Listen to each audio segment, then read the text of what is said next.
élira alors nos deux personnes du comité de gouvernance, qui sont donc les personnes qui feront un peu un retour à chaud en fin de journée sur comment ça se passe. Et alors pour tout le monde qui ne sera pas ces deux personnes élues, donc pour tous les autres, ben, ce sera un peu les personnes de référence aussi, hein, à qui vous pouvez aller parler, à qui vous pouvez aller dire « Ah mais moi j'ai eu un peu de mal à ce moment-là » ou « Ça c'était vraiment génial », ça vous pouvez le dire aussi.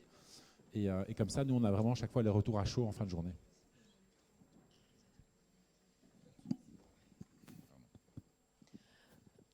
Oké, welkom terug iedereen. Terug naar de inhoud. Na een praktische toelichting door Martin. Dus we gaan deze namiddag op dezelfde manier werken als deze ochtend. We gaan eerst 2 sprekers hebben die uit 2 administraties komen van Brussels Gewest. En dat is Tom Sanders van Perspective Brussels, dus de administratie die zich bezighoudt met stedenbouwkundige vragen. En dan hebben wij Ben van der Weijden van Leefmilieu Brussel. En zoals het woord het zegt, dat is de administratie die in Brussels Gewest verantwoordelijk is voor alle leefmilieuvragen uiteraard. Daarna gaan we Amandine Tiberghien horen van Natagora. En dan meneer Laurent Schills, die secretaris-generaal is van de Confederatie Bouw in het Brussels Hoofdstedelijk Gewest. En Mirjam Dumortier van INBO, het Instituut voor Natuur- en Bosonderzoek. Die zo net een zeer interessante studie afgerond hebben. En het is echt zo net, want deze week zijn de resultaten meegedeeld geworden over deze studie. En die gaat over ecologisch landbouw en de link met biodiversiteit. En we gaan dus van Mirjam horen van welke lessen we daar in Brussel over kunnen trekken. We hadden graag deze namiddag ook een vertegenwoordiger gehad, meer uit de economische sector, van de Kamer van Koophandel van Brussel en de Unie van de handelaars. Het was helaas niet mogelijk vandaag iemand te hebben over dit onderwerp. Dus we hopen dat we nu vandaag toch wel met de sprekers die er nu zijn, toch zeker ook een blik kunnen werpen ook op dat aspect economie, die toch ook wel een belangrijke functie is in ons gewest. Laten we beginnen met meneer Sanders. Bonjour, monsieur Sanders. Est-ce que je peux vous demander de vous présenter brièvement qui êtes-vous et donc qu'est-ce que fait Perspective Brussels? Voilà, bien, bonjour à tous, merci pour votre invitation. Je m'appelle Tom Sanders, effectivement, je suis un des directeurs de Perspective Brussels. Alors, Perspective, c'est une administration, on reviendra peut-être sur ce concept dans le cours de la discussion, qui est responsable de l'aménagement du territoire à Bruxelles. Alors, avant d'expliquer ce qu'est l'aménagement du territoire, peut-être le lien avec la biodiversité, parce qu'on a vu ce matin que la biodiversité, elle se spatialise, elle est localisée sur le territoire bruxellois, sur le territoire en général.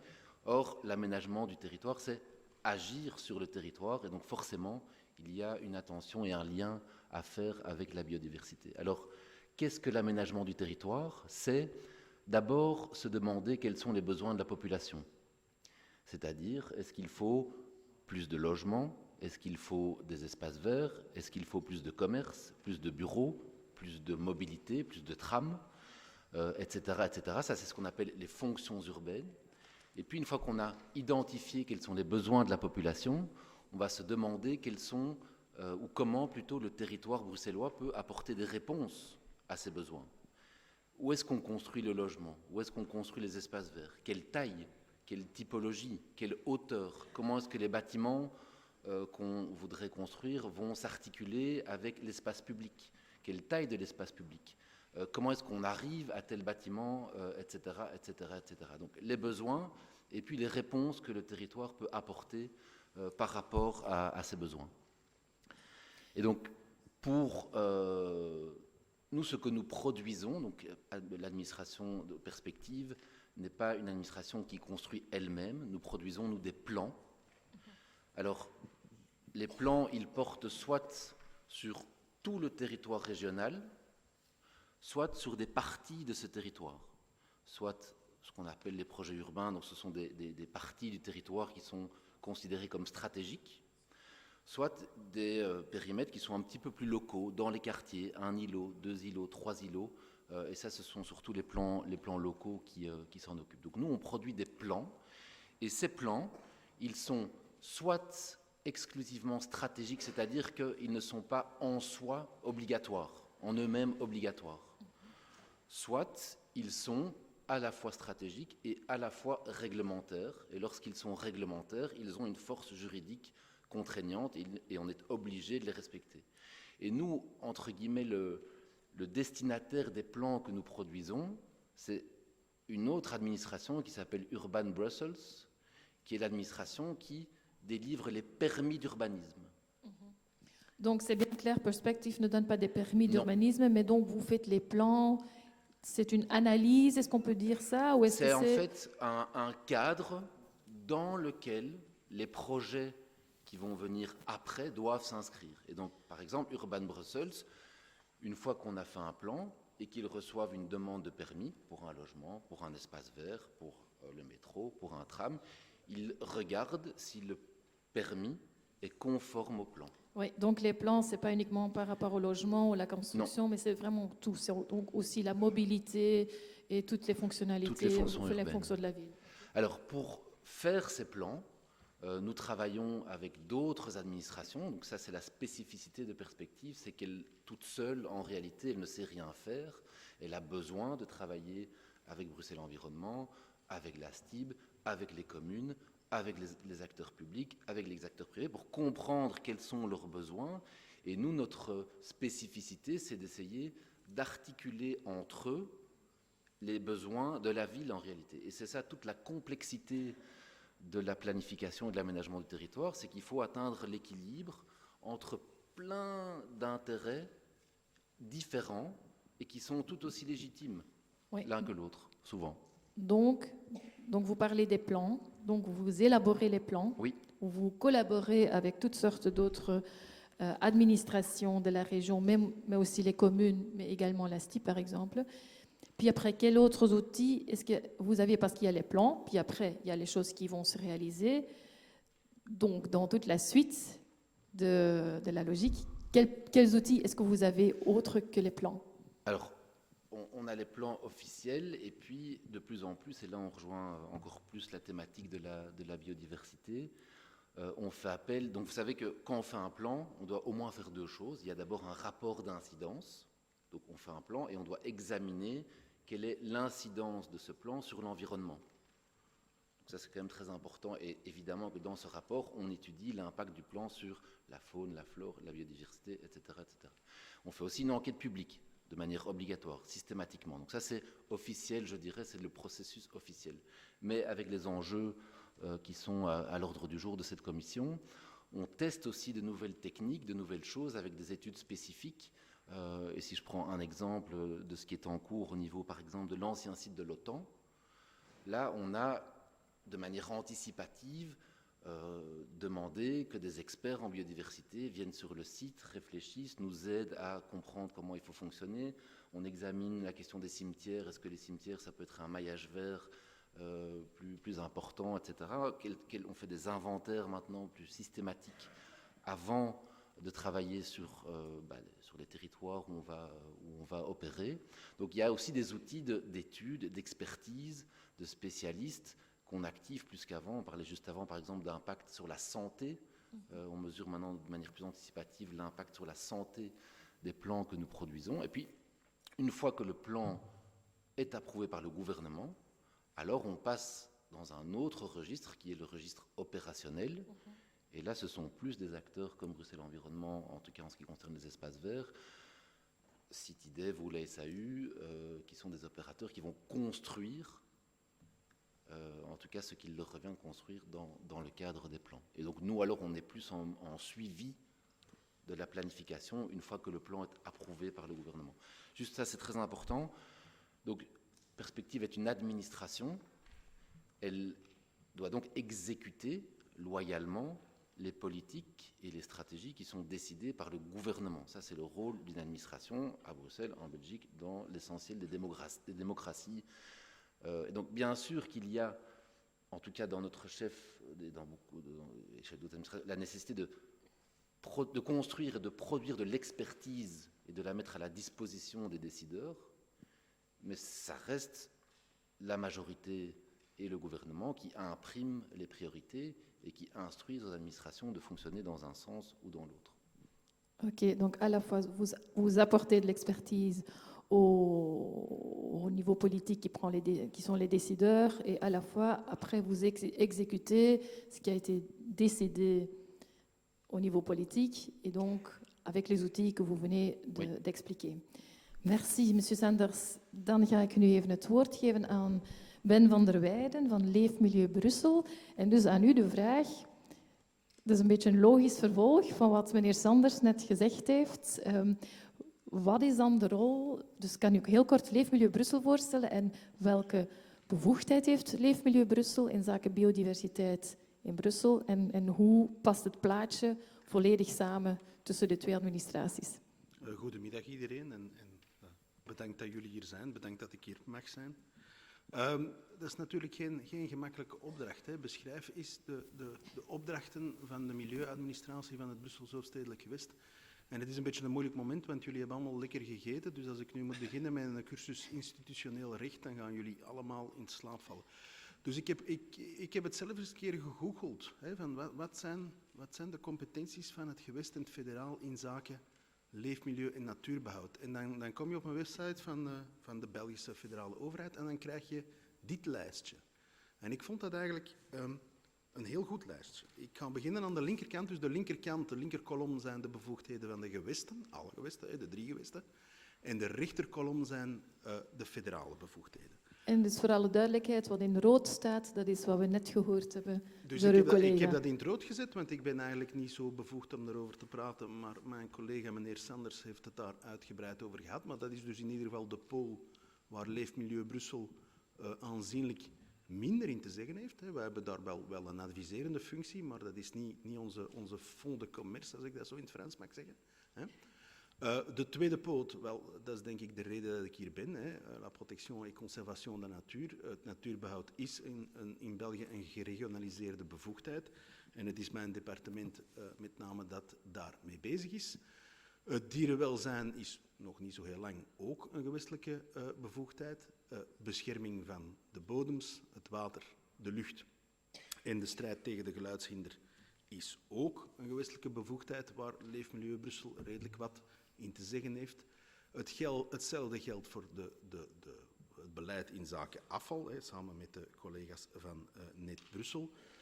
Waterproductie daarentegen, dat is niet onze winkel, al hebben wij wel een heel deel werk in zoals hoger gezegd, bescherming van het water en dergelijke meer. En dan het laatste, en dat is geen onbelangrijke, dat is le contrôle des activités industrielles. Leefmilieu Brussel is verantwoordelijk voor het afleveren van een heel deel milieuvergunningen en is ook verantwoordelijk voor de controle erop. Dus de milieupolitie zit bij ons en ook dan meer voor de bos- en jacht- en natuurgerelateerde delicten hebben wij ook nog altijd de boswachters. Dus dat is aan de kant van de gewesten. Kijk ik naar de rechterkolom, dat zijn de restbevoegdheden bij de federale overheid, bij België, de productnormen. En ik hoor u denken, productnormen, wat heeft dat in godsnaam te maken met biodiversiteit? Bijvoorbeeld de toestemming om een pesticide op de markt te brengen is nog steeds een federale bevoegdheid. Het gebruik ervan op het territorium berust bij de gewesten, maar de aggregatie van de producten op de Belgische markt is een bevoegdheid van het federale. Hetzelfde geldt voor alles. Dat is al een heel technisch verhaal, dat is inderdaad. Technisch. Dus misschien even snel erdoor fietsen. Alles wat te maken heeft met het nucleaire.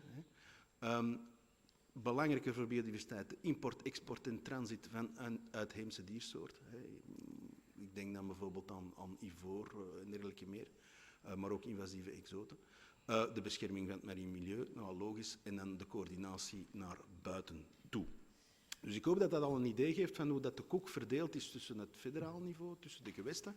En dan binnen de gewesten is er een heel deel poten waar wij een serieuze vinger in de pap te brokken hebben.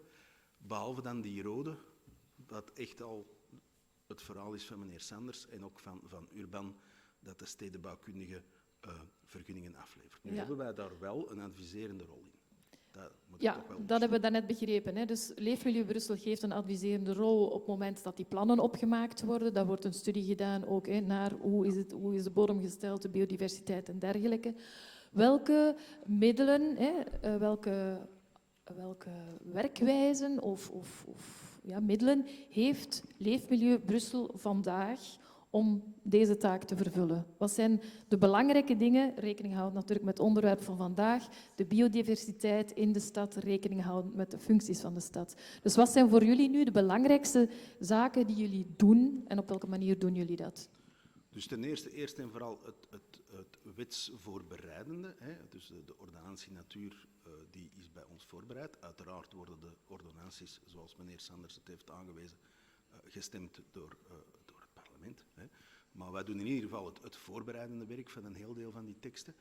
Wat wij ook doen is de monitoring van de natuur. Hè. Dus het meten is weten, het wetenschappelijk proberen te achterhalen waar bepaalde planten en dieren zitten. Dat is een deel van onze competentie. En wij moeten daar ook over rapporteren, onder andere naar Europa, met betrekking tot de uitvoer van de habitatrichtlijn en de vogelrichtlijn.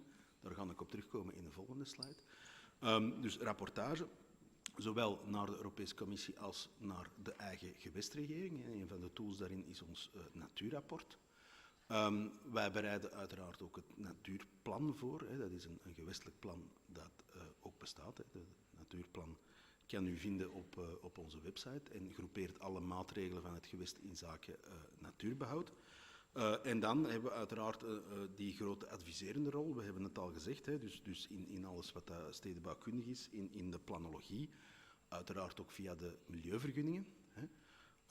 En dan uiteraard hebben we nog de controlepoot. Hebben we ook al vermeld, hè, de milieupolitie en de boswachters voor de controle van de opvolging van de wettelijke normen in zaken natuurbehoud. Ja, misschien voor de mensen uit de commissie. Jullie hebben net allemaal een pakketje gekregen, papier. Daar staat nog wat extra informatie in van de zaken waar dat meneer Van der Weijden nu het over heeft. Omdat we geven dat graag mee, omdat het nogal complex is. Een aantal verwijzingen naar wetgevingen. Het is te complex om dit hier nu uit te leggen. Maar dan heeft u het pakketje dus voor mensen die graag daar dieper in graven. Ga uw gang. Maar ik ga toch nog één vraag stellen aan meneer Van der Weijden. U had het over de Brusselse wetgeving. Zijn er andere wetgevingen die voor jullie van belang zijn? U noemde net Europa bijvoorbeeld. Ik stel voor dat we naar de volgende slide misschien even kijken, als dat oké is. Ja. Ik heb hier geprobeerd, want dat is natuurlijk niet simpel, om een beetje de logica die dat de wetgevers overal, hè, dat is een soort van universele logica van de wetgeving in zaken natuurbehoud. En u ziet een verhaal met twee pilaren, twee pijlers, deux piliers. In iedere natuurbehoudswetgeving, dus zowel in de Europese richtlijnen als in de vroegere Belgische en nu ook de gewestelijke, is altijd een pilaar die te maken heeft met sites, hè, met dus zones die je kan afleiden op een kaart enerzijds. En heeft ook altijd te maken met een tweede pilaar, en dat zijn soorten, dus planten en dieren. Dat zijn planten en dieren die het zo slecht doen dat ze bescherming nodig hebben.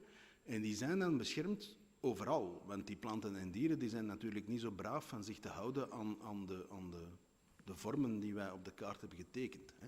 En dus dat is heel belangrijk van dat te onthouden. Je hebt altijd een politiek die gerelateerd is aan beschermde sites die je kan aanduiden op een kaart. En je hebt altijd een politiek die te maken heeft met bescherming van dingen die hun eigen zin doen en potentieel overal kunnen zitten. Wat is nu voor ons hier, in het kader van deze commissie, wat is het belang van hierover te onthouden? Waarom moeten mensen aan denken? Wel, het is niet par hasard dat ik er één groen heb gezet en één rood.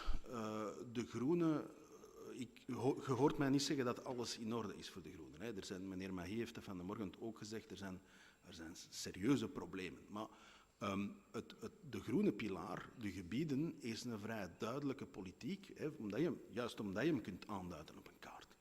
De rode pilaar is vaak degene, en niet alleen hier in Brussel, maar ook elders in Europa, die dat problemen leidt, omdat beschermde soorten gaan opduiken op plekken die wij op onze plannen anders hebben ingekleurd. En dat is het verhaal van ruimtelijke ordening. En ik denk, als jullie moeten bezig zijn met één spanningsveld, dan is het dat wel. Ik denk dat dat de essentie is van de discussies die hier gaan plaatsgrijpen. Oké. Dank u wel. Ik denk dat dat al een goed kader geeft. Dan wil ik nu bij deze graag het woord geven aan onze, als ik mag zeggen, andere Brusselse experten. Tout à fait. Donc l'idée ici, c'était vraiment de faire un rappel un peu du cadre de fonctionnement et de voir un peu les différentes instances et comment ça peut fonctionner. Je vais maintenant passer la parole à Amandine Tiberghien. Je dis bien votre nom de famille? Vous avez l'habitude qu'on le massacre. Donc vous travaillez chez Natagora. Est-ce que vous pouvez nous expliquer ce qu'est Natagora et ce que vous y faites? Donc Natagora, c'est quoi? Donc, Natagora, ce n'est pas une administration, c'est une association. Donc, on a déjà un rôle différent aujourd'hui. Et on est une association de protection et de redéploiement de la biodiversité partout en Wallonie et à Bruxelles. Et on a un équivalent néerlandophone qui est Natuurpunt. C'est ça. Et vous, à Natagora, qu'est-ce que vous faites? Moi? Ouais. Beaucoup trop de choses. Je suis en charge des politiques liées au milieu urbain et à l'éducation permanente. D'accord, ok. Et donc, Natagora, qui est cette association qui fait de la promotion, qui essaie d'amener de la biodiversité à Bruxelles et en Wallonie, on l'entend, il y a l'équivalent flamand. Quel est l'état de la biodiversité à Bruxelles aujourd'hui, selon vous, selon Natagora? Donc, comme l'a dit Ben van der Weyden juste avant moi, donc nous, on va travailler à 3 échelles pour le redéploiement et la conservation. L'échelle des habitats, des sites, l'échelle des espèces, on va réfléchir comment vont les espèces, et surtout et avant tout aussi à l'échelle du réseau. Comment fonctionne la toile d'araignée de la biodiversité. Sur les habitats, ce qui va nous amener à réagir pour protéger un site, pour le gérer, etc. On va travailler en termes de critères. On va voir, la taille, parce que pour qu'un réseau écologique fonctionne bien, c'est important d'avoir des espaces de grande taille. C'est une des garanties pour que ça fonctionne bien. On va voir la diversité de milieux déjà en présence sur ce site. C'est important en termes de bonne santé pour la biodiversité, d'avoir tantôt des forêts, tantôt des vergers, tantôt des espaces enherbés, et ainsi de suite.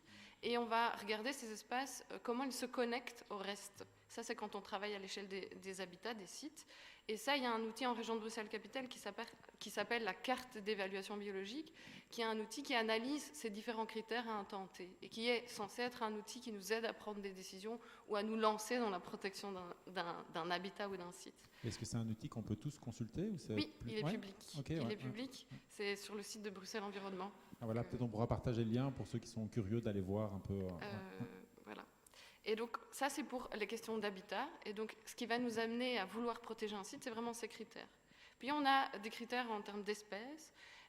Et en termes d'espèces, on va travailler en termes de bio-indicateurs. Il y a des espèces, en fait, qui nous permettent d'avoir un état général de bonne santé de la biodiversité. C'est ça qu'on appelle un bio-indicateur. C'est ça qu'on appelle un bio-indicateur. Une espèce, par exemple, il y a une ortie, on peut dire, tiens, l'ortie, elle veut dire que le sol, il est de telle ou telle sorte, par exemple. Oui, et en région de Bruxelles-Capitale. Oui, en région de Bruxelles-Capitale, on va analyser quoi? Les populations de chauves-souris. Pourquoi? Parce qu'elles mangent beaucoup d'insectes et ainsi de suite. On va analyser les populations d'oiseaux, etc. Et c'est grâce à des gens comme vous qui sont dans cette enceinte qu'on peut le faire. Pourquoi? Parce que c'est des citoyens bruxellois qui vont partout sur le territoire et qui font ce qu'on appelle, qui participent à ce qu'on appelle des monitorings ou des atlas. Ils ont un petit carré, en fait, dans lequel ils se baladent régulièrement et de manière répétée, etc. Ils font de la science, en fait, et ils encodent leurs données dans des sites. Et après, nous, on en fait des études et on les transmet à Bruxelles Environnement pour avoir une idée globale de l'état de santé de ces populations. Et pourquoi c'est important? Donc, juste si je résume, il y a des citoyens qui vont se balader dans un parc, par exemple, qui vont compter le nombre de chauves-souris qu'ils vont voir passer le soir, caricature, hein, et qui vont dire, après, ils vont l'encoder dans un fichier, et ça va permettre, d'une certaine manière, d'évaluer, de dire où on en est au niveau de la biodiversité à Bruxelles. Oui, et on le fait régulièrement de sorte à voir si c'est de pire en pire, ou c'est de mieux en mieux, ou si ça se stabilise. Et donc on le fait pour de nombreuses espèces, et ces atlas, ils sont aussi publics, donc vous y avez aussi tous accès. Ça permet quoi? Ça permet de voir aussi si y a parfois une banalisation de la nature, je l'ai entendu ce matin de la part de certains intervenants, si on retrouve tout le temps les mêmes espèces, ou encore si y a des pressions qui sont en train de grandir. Par exemple, les chauves-souris, elles sont très sensibles à la pollution lumineuse, on peut identifier les sites où il y a vraiment des problèmes par rapport à ça. Et ça permet aussi les équilibres entre les espèces invasives. Vous pouvez le lire dans le document de Bruxelles Environnement, ils y font aussi référence. C'est des espèces qui vont poser problème parce qu'elles vont prendre trop de place par rapport aux autres. Et donc c'est à ça que sert le suivi des espèces et qui est fait grâce aux citoyens. Et le dernier élément sur lequel nous on est très attentifs, c'est cette idée de réseau. C'est-à-dire qu'on pourra faire tout ce qu'on veut si on ne donne pas, par exemple, aux chauves-souris le gîte et le couvert, d'accord, ou si on casse le chemin qu'elles ont vis-à-vis des endroits où elles peuvent se reproduire, etc., ben ça ne fonctionne plus le système. Et donc c'est pour ça qu'on est attentif à cette idée de réseau. Et en région de Bruxelles-Capitale, on a aussi un outil pour ça qui s'appelle le réseau écologique bruxellois. Donc voilà. Et donc si on me demande à moi comment on peut faire aujourd'hui en région de Bruxelles-Capitale pour améliorer l'état de santé de la biodiversité, ben, il faut travailler sur ces 3 aspects. Et il faut travailler globalement à réduire les pressions. Pourquoi ? Parce que et sur les habitats et sur les espèces, il y a des pressions. J'ai donné un exemple, la pollution lumineuse. Ne plus avoir de grands espaces, ça, c'est une forte pression, par exemple, pour les espèces qui migrent d'un espace à un autre. Donc, la pollution lumineuse, pour être bien clair, hein, on ne se rend pas toujours compte, mais le fait que la ville soit toujours éclairée aussi la nuit, ben là, en l'occurrence pour les chauves-souris, ça peut être un problème. Pour certaines plantes aussi sans doute, pour différentes choses, et donc ça perturbe l'équilibre et la biodiversité de Bruxelles. Et ça perturbe aussi les humains, au passage. Et au passage, il y a certains humains qui dorment moins bien à la lumière. Voilà. Et donc, il y a aussi certaines espèces, par exemple, qui sont très sensibles au bruit. Et donc, en fait, s'attarder, prendre du temps à prendre soin et à limiter les pressions, c'est bénéfique pour l'ensemble du vivant. Il faut aussi le prendre en compte. Mais parfois aussi, réduire les pressions, c'est aussi réfléchir son comportement dans l'espace public. Par exemple, le coronavirus, il a provoqué qu'on a tous eu envie d'aller dans la nature. Et on a tous eu envie d'aller, par exemple, en forêt de soigne. Et ces vagues de gens qui se sont rendus dans des espaces comme la forêt de soigne, elles peuvent représenter, sur certains aspects, des dangers pour la forêt de soigne. Et donc, c'est aussi une question de comportement, de quotidien et autres. Donc, premier aspect, réduire les pressions. Deuxième aspect, reconnecter et travailler à la qualité de notre réseau écologique. J'ai donné un élément tantôt. Il faut des grands espaces, il faut qu'ils soient connectés les uns entre les autres. Et donc il faut outiller l'aménagement du territoire pour intégrer cette notion de réseau écologique. Je pense que c'est important de bien comprendre pourquoi est-ce que ces espaces doivent être connectés. Vous le disiez, hein, mais c'est par exemple, certains animaux, ils ne vont pas manger là où ils vont se reproduire. Et donc si on coupe le lien entre l'endroit où ils mangent et où ils se reproduisent, soit ils meurent de faim, soit ils ne font pas de petits, mais en tous les cas, ça va être difficile de perpétuer la biodiversité. Et reconnecter, ça se pense à toutes les échelles, à l'échelle locale. Par exemple, un batracien, quand il migre pour se reproduire, quand il se déplace pour se reproduire, il ne faut pas qu'il ait des bordures trop hautes, des avaloirs où il tombe dedans. Mais ça se pense aussi à l'échelle de tout le territoire, de toute la région. C'est-à-dire que si on commence à construire des grands bâtiments entre la forêt de soigne et une zone enherbée dans laquelle les espèces se déplacent, c'est problématique. Donc ça se pense à toutes les échelles. Et le dernier élément, c'est accroître l'hétérogénéité des écosystèmes. C'est-à-dire qu'il faut veiller en région de Bruxelles-Capitale à garder une diversité de paysages. C'est intéressant pour nous en tant qu'humains d'avoir de l'agriculture en région de Bruxelles-Capitale, d'avoir de nouveau des vergers, mais c'est aussi extrêmement important pour la survie des espèces. Et donc il faut travailler à la préservation de ces différentes identités et à l'hétérogénéité donc, des écosystèmes. Et nous, ces dernières années, ce à quoi on a vraiment travaillé, c'est pour permettre tout ça, c'est de travailler sur le renforcement du cadre politique de la conservation. C'est-à-dire que, par exemple, dans les outils d'aménagement du territoire, dans la réforme du plan régional d'affectation du sol, dont je crois que certains d'entre vous ont entendu parler ce matin, donc cette grande carte qui dit là on fait du logement, là on fait ci, là on fait ça, là on fait ça, mais nous on aimerait qu'il y ait des outils de protection de la nature qui soient intégrés. Très bien, merci. Donc, Amandine, qu'on va retrouver dans les groupes, dans les sous-groupes tout à l'heure. Donc vous allez pouvoir ici, vraiment l'idée c'est d'amorcer la discussion, de bien comprendre qui elle est, qu'est-ce que fait Natagora. Peut-être une dernière question, parce que je ne suis pas sûr d'avoir bien eu de réponse à ça. Quel est l'état de la biodiversité à Bruxelles aujourd'hui ? Est-ce qu'on voit que ça a évolué plus ou moins bien ? Est-ce que vous avez des manières de mesurer ça ? Quand on est actif, on a des résultats. Voilà ma réponse. Ouais. Ok, donc il faut être actif. Donc il y a des politiques qui ont été mises en place en région de Bruxelles-Capitale qui portent leurs fruits, ouais. Et ça c'est super bien, ouais. Mais il y a des trucs où on peut mieux faire. C'est ça. Merci beaucoup. Je vais maintenant passer la parole à Monsieur Laurent Schlitz. Bonjour. Ça Ça va, j'ai bien dit votre nom? Oui, oui. Ouais, ça va.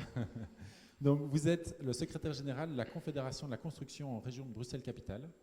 Si j'ai bien compris, ça veut dire que vous représentez un peu tous les artisans, les entrepreneurs, c'est bien ça? On représente, en Belgique, ça représente plus ou moins 16 000 entreprises du secteur de la construction. Ouais. Ça va de l'entrepreneur général au menuisier, en passant par le peintre, tous ceux qui sont actifs sur chantier. Donc nous ne représentons pas les promoteurs, ni les architectes, ni les ingénieurs. Nous sommes vraiment ceux qui font le travail plutôt, je dirais, manuel sur le chantier. C'est ça, vraiment tous les entrepreneurs qui mettent la main à la pâte quelque part et qui font Tout à fait. les constructions. Et on représente des entreprises de toute taille aussi.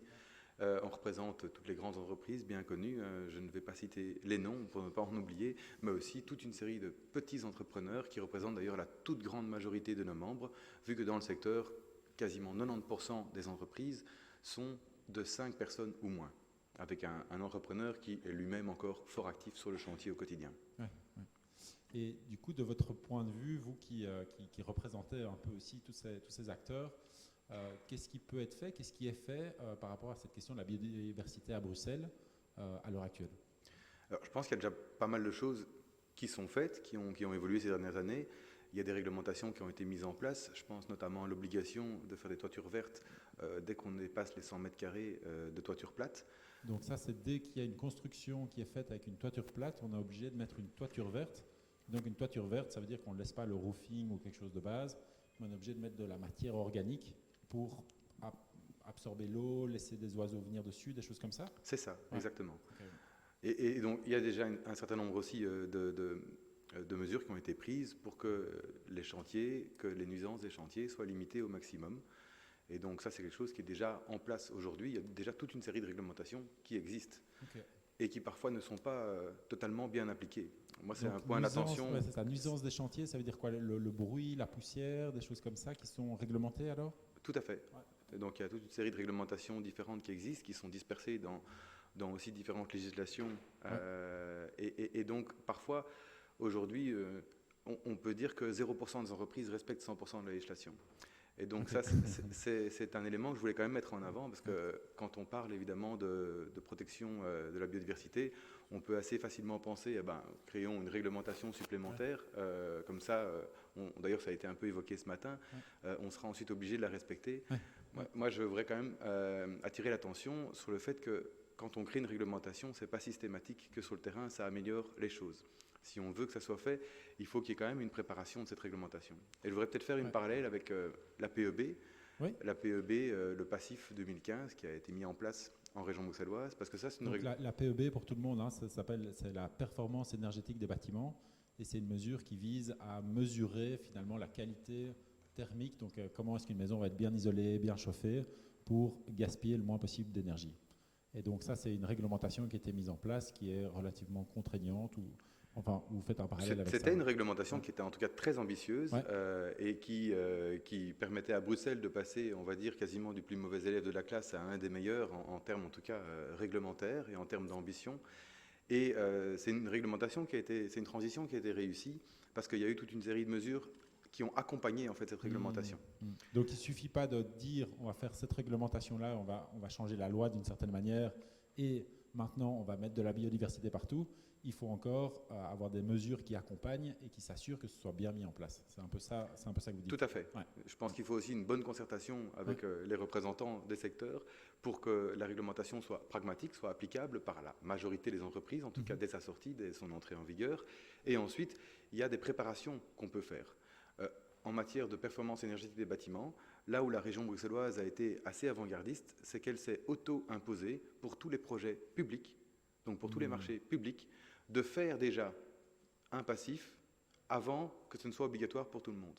Ça a permis plusieurs choses. Ça a permis notamment aux entreprises du secteur de déjà mettre un pied à l'étrier, de découvrir cette thématique et d'apprendre certaines compétences. Et ça a permis donc vraiment d'avoir un effet d'entraînement sur le secteur qui était assez positif et qui fait que quand la réglementation est devenue obligatoire pour tout le monde, elle était déjà un peu mieux maîtrisée. Donc une manière quelque part de changer la loi et de dire en fait on va changer notre manière de fonctionner, c'est déjà de montrer l'exemple d'une certaine manière. C'est le rôle d'exemple que les pouvoirs publics peuvent jouer et en matière de biodiversité. De montrer, d'apprendre, de monter en compétences et d'inspirer aussi pour la suite une fois que la mesure alors devient contraignante et que la loi a changé et que maintenant il faut respecter certaines consignes. Tout à fait. Ouais. Et puis aussi, ce qui a été mis en place, c'était une alliance emploi-environnement, comme celle qui vient d'être mise en place pour le projet de stratégie de rénovation, la Renolution.Brussels. À l'époque, c'était l'alliance emploi-environnement. Le premier axe, c'était la construction durable. Et l'objectif était justement, non seulement de conscientiser et d'informer, mais comme ça a été dit ce matin par M. Mailly, aussi d'aller dans les étapes plus loin, d'aller jusqu'à la formation des acteurs qui sont en charge ensuite sur les chantiers, par exemple, de mieux respecter la biodiversité. Il faut leur expliquer concrètement, ça représente quoi, qu'est-ce qu'il faut faire, c'est quoi une bonne protection des arbres, pourquoi est-ce qu'on ne peut pas rouler avec des machines-outils trop près des troncs, parce qu'il y a des racines, il faut expliquer tout ça, parce que si ce n'est pas compris, ce n'est pas appliqué. Et donc, c'est de la formation et de l'accompagnement des entreprises qui permet à ce moment-là, alors quand la réglementation devient vraiment obligatoire, entre en vigueur, et que la compréhension est là, alors on peut avoir une réglementation qui est efficace. On entend et on voit les autres qui disent oui de la tête, que cette question de la formation est vraiment critique. En tout cas, je pense que vous n'êtes pas le seul à partager cette idée ici. Et je peux peut-être citer une bonne pratique en la matière. Aujourd'hui, dans la thématique du circulaire, il y a un projet de l'économie circulaire, et donc appliqué au secteur de la construction. Il y a un projet qui a été lancé qui s'appelle buildcircular.Brussels. Donc c'est un projet que nous menons grâce au soutien à la région Bruxelles-Capitale. Et donc nous allons dans les entreprises vraiment faire du porte-à-porte. On fait de l'appel téléphonique pour essayer d'ouvrir leurs portes et pour aller les conscientiser, mais non seulement les conscientiser, mais aussi les accompagner, les former et les informer sur comment est-ce qu'ils peuvent concrètement, dans leur réalité personnelle et individuelle, mettre en œuvre l'économie circulaire. C'est ça, parce que c'est bien beau d'avoir des grands plans, mais après, c'est comment ça s'intègre dans la réalité du menuisier, du charpentier, du toiturier. Pour chaque comment métier, est-ce que lui veut repenser son métier quelque part et prendre en compte cet aspect important. Et on prend des professionnels déjà convaincus et qui l'appliquent déjà pour aller expliquer aux autres comment faire et pourquoi c'est bénéfique pour tout le monde. Il y a quand même une différence assez fondamentale aussi entre la biodiversité et, de manière générale, l'économie circulaire et la performance énergétique des bâtiments. C'est que la performance énergétique des bâtiments était un win-win, dans le sens où, quand on investissait, on avait un retour sur investissement monétaire qui était de l'ordre de 10 à 15 ans en moyenne. C'est-à-dire que les investissements étaient rentables. Ici, il y a quand même une question qui est importante aussi à poser, parce que si on veut mettre des nouvelles règles en matière de biodiversité, elles vont avoir un coût. Aujourd'hui, il y a quand même quelque chose qui est assez, je dirais, difficile à maîtriser, c'est l'accessibilité du logement. On est dans une période assez instable, à la fois en matière de coût des matériaux et de coût des salaires dans le secteur de la construction. On parle d'augmentation de coûts entre 15, 20, 30% pour rénover ou construire un bien. Et donc, l'accessibilité va en être impactée de manière identique. Et donc, aujourd'hui, il y a une question à se poser, parce que quand on investit dans la biodiversité ou dans l'économie circulaire en général, ou la construction plus durable, le return monétaire n'est pas du tout automatique. Et à ce moment-là, se pose la question aussi de qui doit payer. C'est ça. Et ça rejoint, je pense, ce que M. Mailly disait aussi ce matin. À un moment, si on veut de la biodiversité, il faut y mettre les moyens. Et c'est quelque chose qui est assez important. Il ne suffit pas de faire une réglementation. À un moment, il faut aussi mettre en place les moyens, soit pour soutenir ceux qui vont devoir l'appliquer, parce que, in fine, c'est clairement le maître d'ouvrage qui va devoir prendre en compte des mesures de biodiversité qui sont à l'échelle de parcelles ou de bâtiments. Et donc, est-ce qu'il y a du soutien qui est là pour eux, ou est-ce que c'est à eux de l'assumer? Mais alors, attention à l'accessibilité du logement. Ouais, donc, merci beaucoup. Juste pour synthétiser cette idée, moi, ce que je comprends, c'est que si je rénove ma maison et que je l'isole, d'ici 10 à 15 ans, je vais gagner de l'argent parce que, comme elle est bien isolée, je paye moins cher mes factures.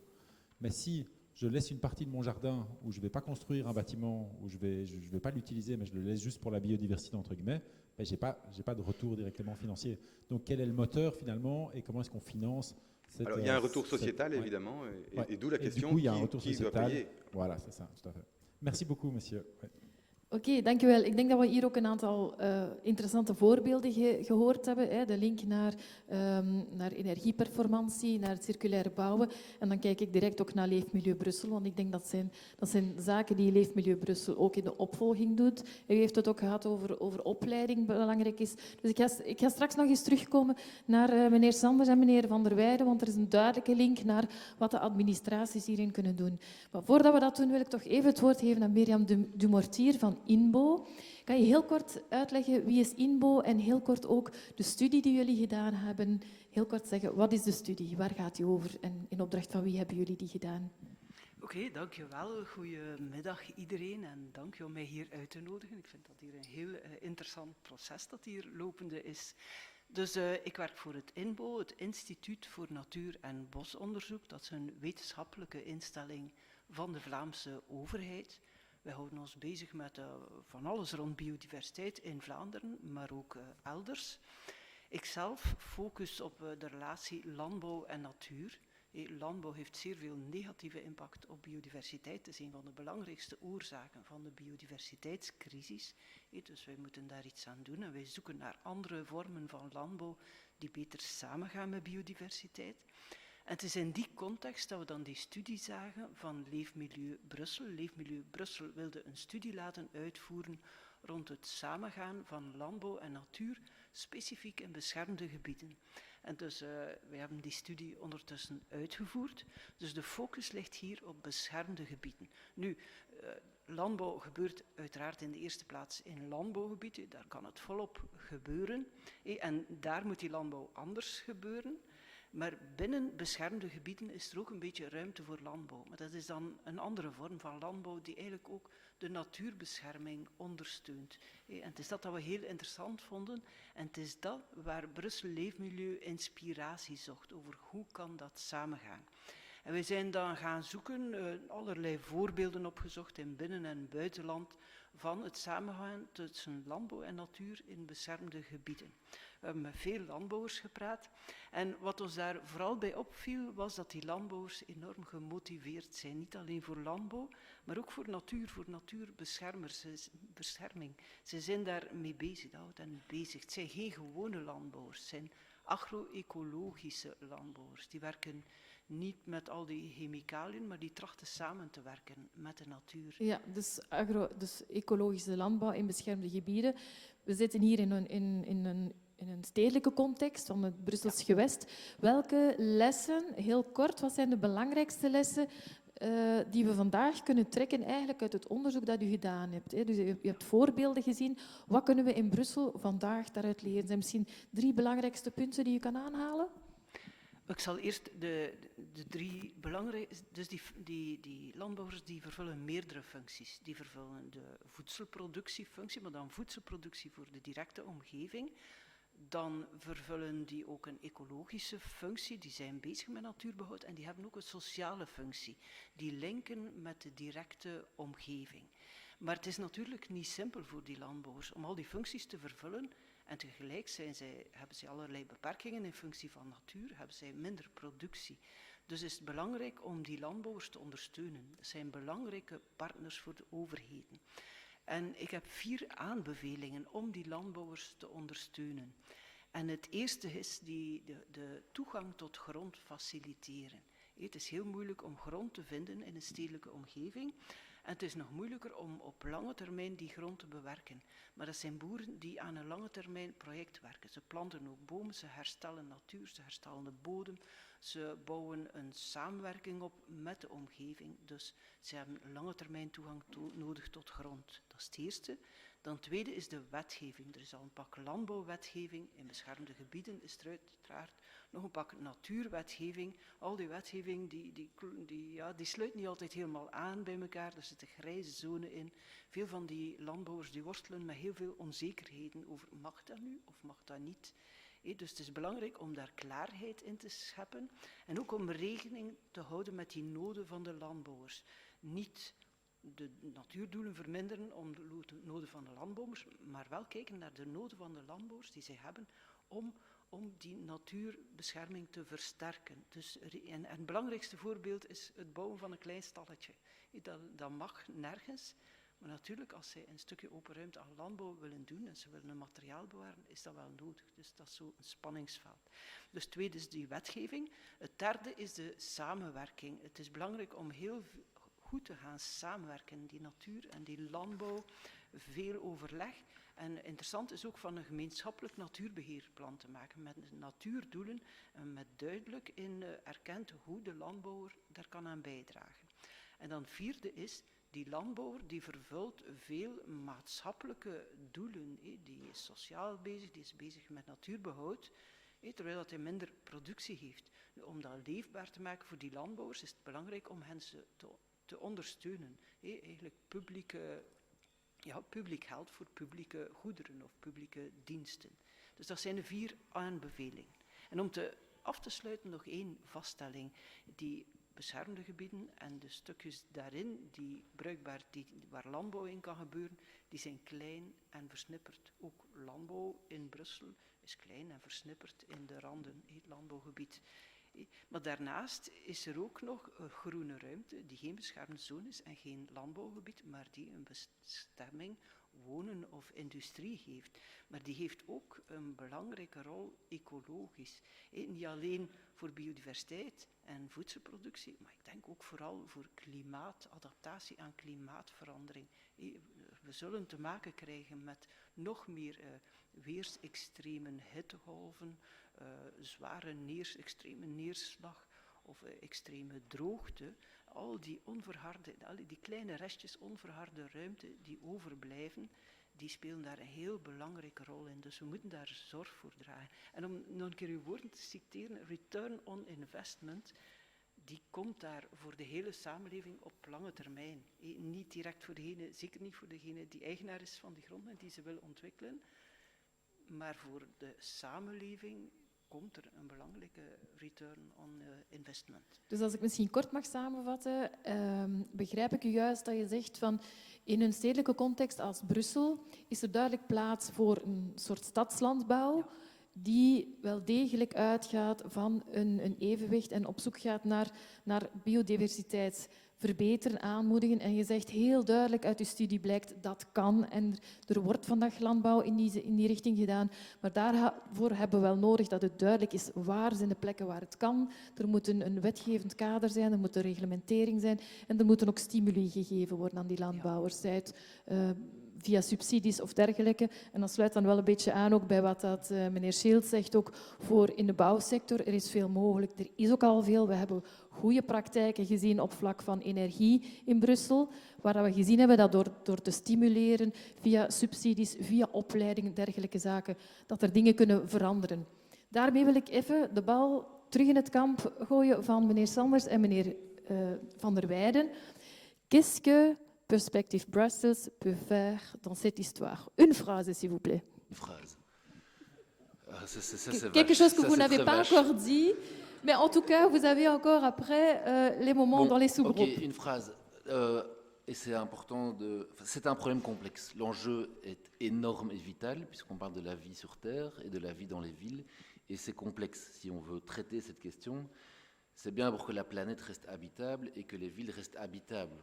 Et les villes habitables, elles répondent aux besoins des gens qui l'habitent. Et donc, la question est presque métaphysique. On rigolait tout à l'heure avec Amandine. C'est quel est l'équilibre ultime qui permet de satisfaire les besoins des hommes et des femmes et des enfants et des familles, et en même temps qui permet de préserver l'écosystème essentiel pour que tout ça fonctionne.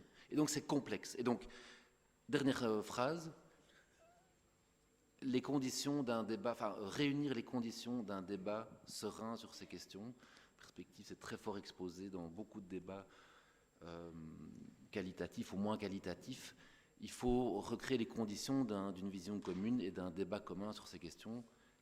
Et cet exercice-ci peut être une pierre à l'édifice. Exactement. Et je pense aussi que ce serait intéressant qu'on partage avec tous les membres de la commission les liens vers les outils que vous avez. Donc toute cette cartographie, donc hyper intéressant. On peut passer des heures dessus.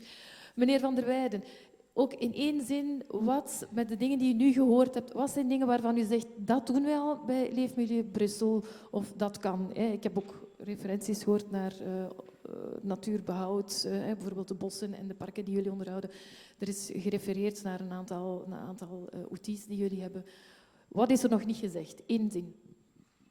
Ik hoor van meneer Sanders dat de zin vrij lang mag zijn. Dus ik ga ik ga van de gelegenheid gebruik maken. Een hele belangrijke, en meneer Sanders heeft dat aangeraakt in zijn betoog, toen hij het voorbeeld noemde van de NAVO-site. Neem natuur mee helemaal in het begin van uw reflectie. Oké, dat is een duidelijke zin. Dat is een hele belangrijke. En ik kan niet voldoende het belang van het netwerk onderstrepen. Hè. Mevrouw Tibergen heeft dat al gedaan. Het belang van dat netwerk. Want soort bescherming impliceert dat we de ecologische functie behouden. En dat netwerk is noodzakelijk voor het functioneren van die soorten. En dan wat ik oppik uit het verhaal van meneer Schiltz, en waar ik het absoluut mee eens ben, is quality control. Zowel, er is al heel veel wetgeving, er is al een zeer solide wetgevende basis, maar ervoor zorgen dat we de middelen hebben, dat die goed wordt uitgevoerd. Op alle niveaus, gaande van de inachtneming, in milieueffectenstudies, in het schrijven van de vergunningen, maar dan ook later op de werf in de effectieve uitvoering. Want het is voldoende dat in een van die stapjes iemand het niet begrepen heeft Ja. en het is weg. Oké. Dus van in het begin rekening houden met natuurbehoud, biodiversiteit, van in de plannen, netwerk en ook nadien controle. Goed, met deze informatie gaan we jullie terug in groepen sturen, zoals deze ochtend. Donc c'est ça, hein, l'enjeu c'était vraiment ici d'identifier les différents intervenants cet après-midi qui vont maintenant retourner dans les salles comme ce matin et vous allez de nouveau pouvoir continuer cette discussion en plus petits groupes. C'est plus facile d'avoir les réponses à toutes vos questions. Et donc, même système, selon la couleur de votre badge, vous restez soit ici, soit vous descendez dans les deux salles du dessous. Et alors pour les facilitateurs, on vous invite à envoyer les informations de timing sur le groupe WhatsApp.